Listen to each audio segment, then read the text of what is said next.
Washington Irving's Sleepy Hollow, Tarrytown, and a bit of Yonkers.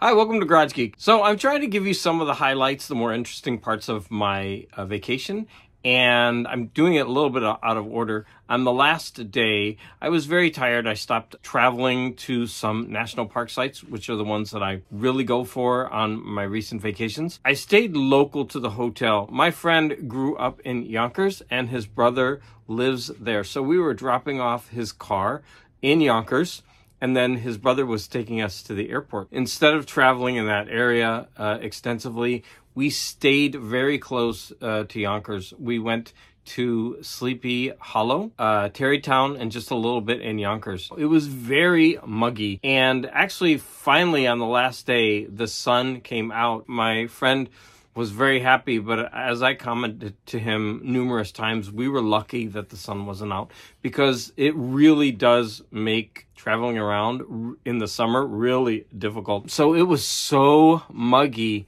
that as soon as you get out of the car, you start sweating. So the first place that we went to in the morning, I put in the address for a Headless Horseman statue. And so we go to the park where it is, and it's right across from this gas station. They had some interesting murals. And so I don't know how I feel about the actual statue. It was basically a newer form of art where they took a bunch of steel slabs that were cut out and they arranged them together. I'm not a big fan of that style of art, but it was an interesting statue. I was glad to see it. And then I didn't realize that everything pretty much related to the Headless Horseman was right there.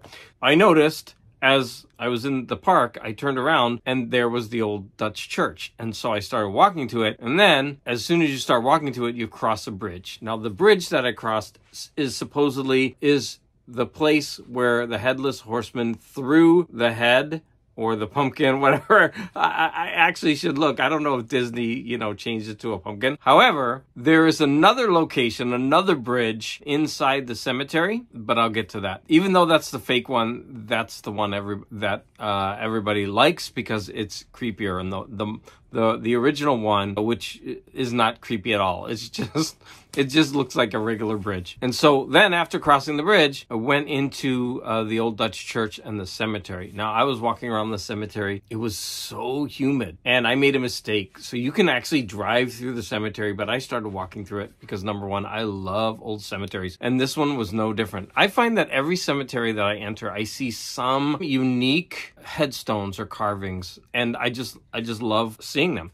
And this one was no different. And this one had, graves from the 1780s and probably before. There were different sections. There were a lot of famous people buried there, but I actually didn't take the time to go through the whole cemetery because by the time I was done, I was so worn out from the mugginess. So I was walking through, and my main goal is I wanted to see the Sleepy Hollow fake bridge, and I finally found it. There are a bunch of crypts, and they had one open. You could peer in and see it. It was like something out of Dark Shadows. I got to the bridge, the fake bridge, and it was fun. I crossed over it. I took a bunch of pictures. I went down to the stream and tried to get it from the stream bed. It was a lot of fun. But like I said, walking back in the heat, I was just kind of overwhelmed. After we got in the car, I was going to drive through the cemetery, but I was like, you know what? I think I've had enough of this cemetery. Let's go ahead and keep going. So the next place we drove to was along the way. It was called Sunnyside, and I guess that's where Washington Irving lived. Oh, and by the way, I did find the grave of Washington Irving. It took me a little bit. I actually went to the Irving plot, taking pictures, and I didn't bother to look at individual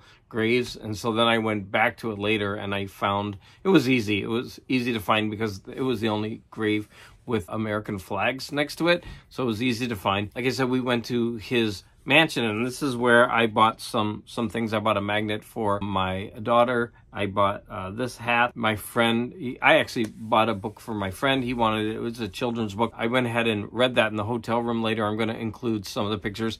I really enjoyed it. The illustrations were interesting. So this one had a tree branch growing out of the place where the head supposed to be for the Headless Horseman. I also bought this book of Old Christmas, and this thing was relatively cheap. It was only $13. It's gorgeous. I actually have a small collection of Christmas books that I trot out around Christmas. And actually, this has 5 stories in it. And what's really cool is this book has a lot of original illustrations by R. Caldecott. Now, I don't know if you can see, I don't know if that has anything to do with the Caldecott medal. I should look that up. Yeah, it has some great illustrations in it. And so I was very happy because there's a lot of it. There are a lot of illustrations, not just a couple.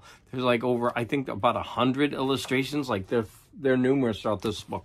So I actually read the first story of the 5, and it was really good. It was lamenting how Christmas is changing, the customs are changing, but even though they're changing, new things are starting to crop up that are becoming traditional. So kind of, even though it's changing over time, and he laments that, it's also new customs are forming. It was a really interesting story and a nice read.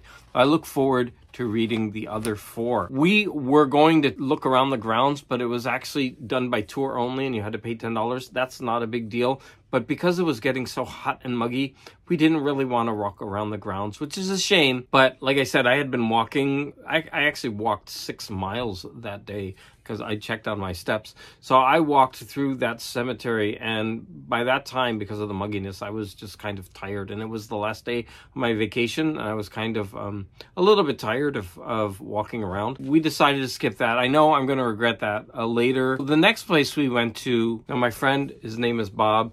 He said as a kid, he used to go to the Untermeyer Estates, and he wanted me to see it because we had seen another gardens and they were so gorgeous, and it reminded him of the Untermeyer Estates. But he said when he was young, it was all run down. And in fact, while we were there, someone commented as he was walking in, yeah, we used to come here when we were young, but this place is all, really nice now. But it was still free to walk around, but you put a donation in. I guess Untermeyer, my friend Bob said that Untermeyer ran for president, but I'm not sure if that's true. But he didn't win. So it's this estate and gardens in Yonkers, New York. And when you walk in, the garden's gorgeous. There's it's very Roman Greco designed. So Greco-Roman, I should say. When you walk in, there's this path with like a stream in the middle, or like a kind of pool that points you all the way to the end to these columns. And so as you walk around there, if you don't realize it, and my friend didn't even realize it, but there's a secret path that goes down, and then there's this other pathway that goes down steps, and like a really long pathway. And it leads to this circular overlook with these giant columns, and you can see the Palisades across the river. And that was so stunningly beautiful. But the problem was, I knew it, because even before we went down, I told my friend, I'm really hungry, so let's leave soon. But I found that pathway and I couldn't pass it up, and I knew it was going to be bad because I had to go back up that hill, all those steps in the heat. And by the time I got done, felt like heat stroke. So we just booked it to the nearest restaurant, what happened to be an Applebee's. That was basically the end. And this Applebee's in Yonkers, the food was actually really good. I don't frequent Applebee's that often, but the food was really good, but the prices were outrageous. I don't understand how the people in New York survive. Their salaries must be way larger than the ones in Los Angeles. Now that I've been to Sleepy Hollow, I'm encouraged to, dip back into my short story collections by Washington Irving. I realized this the last time I pulled them out, but this is the exact same book with just different covers. And then I also have this History of New York, which I need to read. And then, of course, I need to reread. I need to finish the 4 stories in this book. Okay, what do you think about my little trip? Go ahead and leave any comments. And again, I want to thank you all for your support.